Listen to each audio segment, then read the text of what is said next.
Assalamualaikum warahmatullahi wabarakatuh. Selamat datang kembali di channel Belajar Geo. Lanjutan pembahasan soal UTBK 2021 materi Soshum Mapel Geografi. Pada video kali ini kita akan membahas nomor 41 sampai 43 yang merupakan bagian ketiga atau bagian terakhir. Pada bagian pertama dan kedua kita sudah membahas nomor 31 sampai nomor 40. Namun sebelum mengikuti lebih lanjut, jangan lupa subscribe, like, dan juga share bila kalian merasa bahwa video ini bermanfaat untuk kalian di dalam persiapan menghadapi UTBK 2022. Kita mulai nomor 41 dan pertama kita bisa melihat bentuk soalnya. Kalau kita bisa melihat bentuk soal yang seperti ini, maka ini adalah tipe soal C. Yang mana kita pilih A jika 1, 2, dan 3 adalah betul, kita pilih B jika pernyataan 1 dan 3 betul, C jika 2, 4 yang benar, D jika hanya 4 yang benar, dan E jika semuanya benar. Untuk mensiasati menjawab soal seperti ini, kalian perlu pegang kata kunci atau nomor kuncinya adalah nomor 1 dan 2 atau nomor 4. Nah, kalau saya lebih menyarankan pegang kata nomor kunci 1 dan 2. Nanti kita sambil praktek. Sekarang kita akan baca soalnya ya. Faktor klimatik yang menyebabkan longsor dan banjir di Wasior adalah 1. Sinar matahari, 2. Curah hujan, 3. Angin, 4. Kelembapan udara. Keyword atau kata kuncinya adalah faktor klimatik, longsor, dan banjir Wasior. Nah, klimatik tentu ini adalah materi kelas 10 KD 6 dinamika atmosfer, khususnya pada sub KD karakteristik iklim Indonesia. Nah, dari keyword faktor penyebab longsor dan banjir kita harus analisa dahulu ya. Kita analisa yang pertama adalah faktor penyebab banjir. Apa saja toh sebenarnya faktor penyebab banjir itu? Inilah antara lain. 1. Curah hujan yang tinggi. 2. Topografi yang berupa dataran banjir, dataran rendah, cekungan. 3. Kerusakan hutan. 4. Perubahan iklim dan efek rumah kaca. 5. Bendungan, waduk atau embung yang rusak karena ulah manusia atau secara alamiah. Dan sementara faktor penyebab tanah longsor ini antara lain ya, curah hujan yang tinggi, kemiringan lereng dan jenis tanah, vegetasi penutup lahan, dan aktivitas manusia. Sekarang kira-kira kita lacak ya, pernyataan 1 sampai 4 ini adakah yang ada di sini. Sinar matahari apakah itu menjadi penyebab banjir dan tanah longsor? Di sini tidak kita jumpai ya, sehingga kita berani membuat sinar matahari ini adalah tidak atau salah, tidak benar. Curah hujan, ternyata curah hujan ada baik di faktor penyebab banjir maupun tanah longsor, gitu ya. Dan nah inilah saya katakan tadi nomor kunci ketika menjawab soal pernyataan adalah 1 dan 2. Kalau kalian yakin nomor 1 salah, nomor 2 itu betul, tentu pilihan kalian adalah 2 dan 4 ya. Dan nomor 3 kita cek, dan angin pun juga ternyata di bahasan kita tidak ada. Sehingga kita bisa memastikan bahwa angin bukan faktor penyebabnya. Namun untuk lebih jelasnya ya toh, nah kita akan buktikan apakah nomor 2 dan 4 itu betul, nomor 1 dan 3 itu tidak menjadi masalah.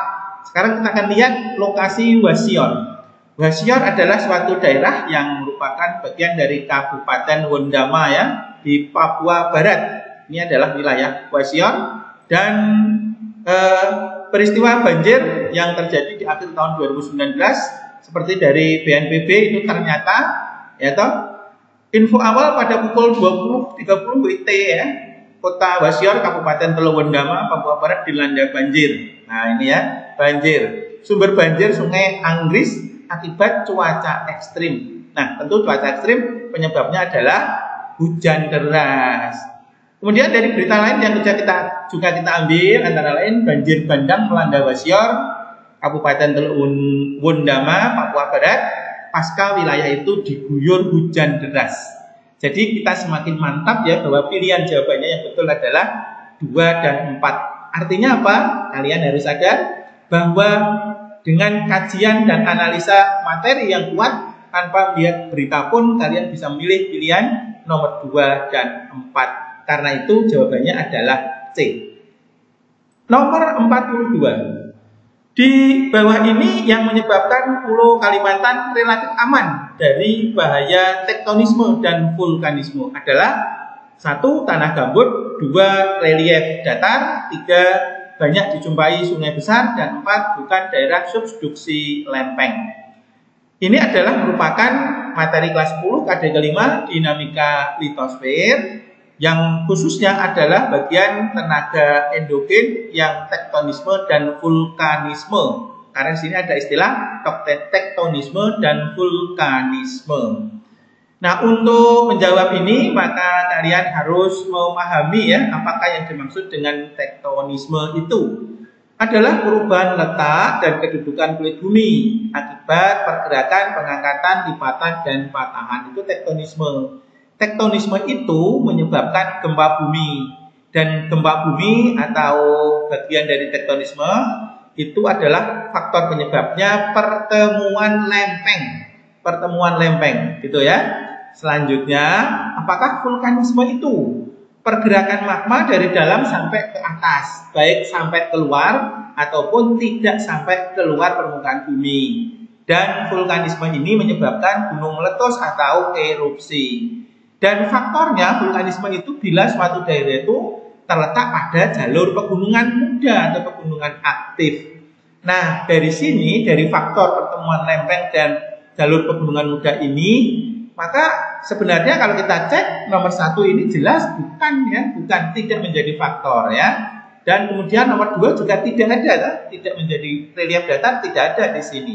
Kemudian 1, 2 tidak benar. Maka sebenarnya kita bisa memastikan nomor 3 itu salah juga, dan tentu dengan begitu nomor 4 kita tahu jawabannya hanya nomor 4 saja.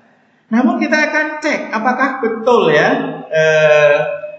Kalimantan itu bukan daerah subduksi lempeng. Subduksi itu artinya pertemuan lempeng ya. Kita akan cek. Ini adalah 6 lempeng utama di bumi, dan wilayah Indonesia adalah ini ya, wilayah Indonesia. Ini adalah Sumatera ya, Sumatera, Jawa, dan seterusnya. Dan ini adalah Pulau Kalimantan. Ini kecil, kita akan perbesar. Nah, ini khusus di Indonesia pertemuan lempeng ya. Kita pertemuan 3 lempeng.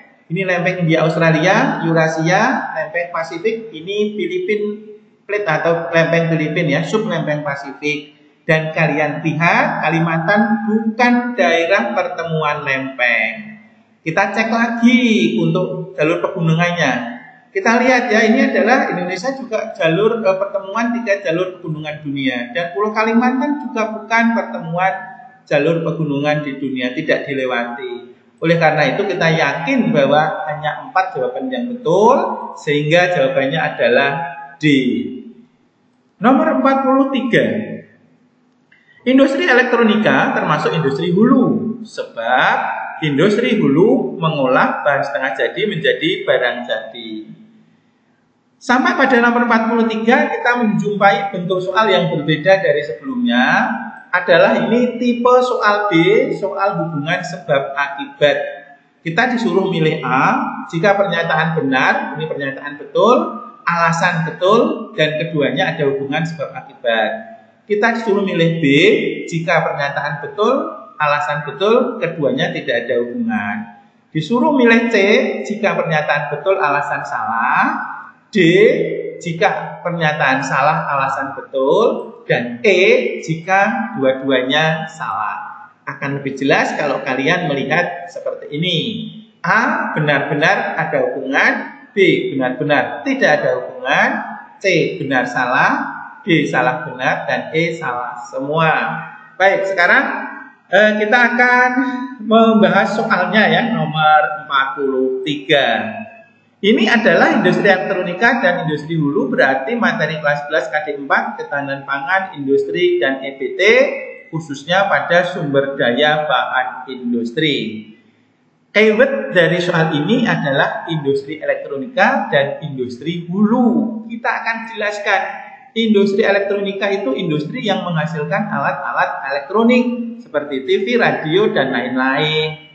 Sementara industri hulu ya adalah industri yang mengolah bahan mentah menjadi barang setengah jadi. Contoh benang atau kain, kayu olahan. Nah, industri hulu ini sebenarnya adalah merupakan bagian dari klasifikasi industri berdasarkan tahapan proses produksinya. Industri hulu sampai setengah jadi dan industri hilir mengolah barang setengah jadi sampai barang jadi. Dari penjelasan ini kita akan cek ya, industri elektronika itu ternyata adalah barang jadi kan, sudah menjadi televisi, radio, berarti barang jadi. Karena itu ini berarti merupakan industri hilir. Oleh karena itu nomor 43, pernyataan 43 ini adalah salah. Ya, sebab industri hulu mengolah bahan setengah jadi menjadi barang jadi. Jawabannya apa? Ya salah juga kan? Karena industri hulu itu mengolah bahan mentah menjadi barang setengah jadi. Jadi ini alasannya juga salah. Salah dan salah, maka jawabannya adalah E. Nomor berikutnya, jangan lupa ya like dan subscribe untuk channel Belajar Geo supaya semakin berkembang. Nomor 44, penginderaan jauh dapat digunakan untuk mengamati geosfer. Sebab gempa bumi merupakan salah satu fenomena geosfer. Penginderaan jauh ini materi kelas 10 KD2, pengetahuan dasar peta, PJ, dan SIG, khususnya pada penginderaan jauh yang komponen. Keywordnya adalah penginderaan jauh dan geosfer serta gempa bumi. Kita akan jelaskan ya. Penginderaan jauh atau inderaja atau remote sensing itu adalah seni dan ilmu untuk mendapatkan informasi tentang objek, fenomena melalui analisa data yang diperoleh dengan alat tanpa kontak langsung dengan objek yang dikaji.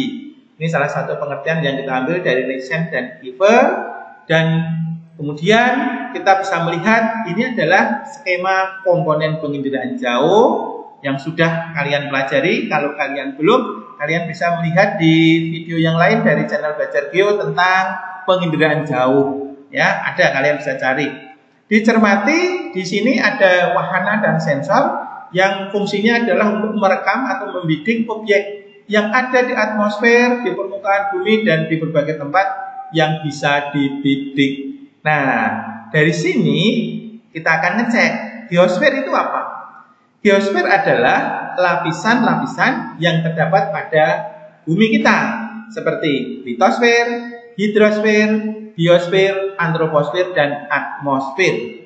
Artinya ini kan juga dibidik oleh wahana atau sensor dalam penginderaan jauh. Oleh karena itu, kalimat penginderaan jauh dapat digunakan untuk mengamati geosfer, pasti ini adalah benar, begitu kan? Nah, sekarang kita cek gempa bumi itu apa ya? Kita jelaskan di sini ya. Gempa bumi atau seismo adalah getaran pada kulit bumi. Kulit bumi itu litosfer akibat dari tenaga endogen. Berarti gempa bumi merupakan salah satu fenomena geosfer. Tentu saja betul ya. Alasan betul, pernyataan betul, alasan betul. Apakah ada hubungan? Kita lihat. Penginderaan jauh dapat digunakan untuk mengamati geosfer sebab ini bukan menjelaskan kemampuan PJ-nya itu penginderaan jauh, tetapi yang dijelaskan fenomena geosfernya. Sehingga tidak ada hubungan. Karena itu jawabannya adalah B. Terakhir nomor 45. Negara maju biasa disebut sebagai negara-negara utara sebab negara utara merupakan negara yang terletak di belahan utara. Ini materi kelas 12 KD keempat, negara maju dan negara berkembang.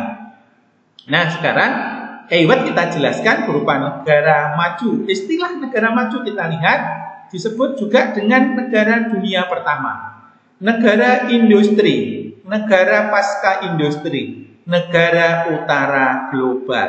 Kenapa demikian? Disebut negara utara, negara-negara utara, sebab sebagian besar negara maju terletak di belahan bumi utara. Karena itu kita cek di sini apakah ini betul? Ya, inilah negara-negara maju yang dibatasi garis ini ternyata sebagian besar di belahan bumi utara. Ini peta yang lain ya, yang di selatan itu hanya Australia, Selandia Baru, atau New Zealand. Dengan begitu, maka pernyataan nomor 45-nya adalah betul ya, negara maju disebut juga sebagai negara-negara utara. Sebab, sekarang alasannya negara utara merupakan negara yang terletak di belahan bumi utara. Nah, adakah istilah lain negara utara tok itu ya? Nah, ternyata setelah kita kaji, perlu kalian ketahui juga sebutan negara utara atau UNI itu adalah nama negara bagian di USA atau Amerika Serikat bagian utara yang terletak di utara garis Mason-Dixon untuk berperang melawan Amerika Serikat Selatan atau Konfederasi Amerika pada saat berlangsungnya perang saudara, pada saat perang perbudakan. Nah, itu ternyata istilah ini sudah dikenal oleh dunia. Istilah negara utara itu bukan negara yang terletak di sebelah utara garis khatulistiwa ya. Kalau disebut negara-negara utara, itu berarti betul negara yang terletak di belahan bumi utara. Tapi kalau hanya negara utara atau UNI, nah itu ternyata adalah sebutan wilayah yang berwarna biru ini. Ini adalah negara utara, bagian atau separuh dari wilayah negara Amerika Serikat, ya, yang dibatasi oleh garis Mason-Dixon, yaitu garis antara negara bagian Pennsylvania dengan Maryland sampai ke barat ini ya, batasi Ohio, Indiana, Kentucky begini ya perbatasannya. Ini adalah batas negara utara. Karena itu kalau negara utara bukan negara-negara utara ya, negara utara itu bukan mewakili negara yang mencakup banyak negara. Negara utara adalah sebutan untuk kawasan ini, begitu ya. Sehingga pernyataan ini adalah salah. Oleh karena pernyataan betul alasan salah, maka jawabannya adalah C gitu. Oke, sudah selesai ya kajian untuk UTBK 2021. Terima kasih atas segala perhatiannya. Tunggu terus pembahasan soal-soal UTBK dari channel Belajar Geo. Selalu semangat untuk belajar dan siap-siap untuk menghadapi SBMPTN 2022 dengan cara mengikuti UTBK dengan nilai yang sangat bagus. Terima kasih, mohon maaf segala kekurangan. Assalamualaikum warahmatullahi wabarakatuh.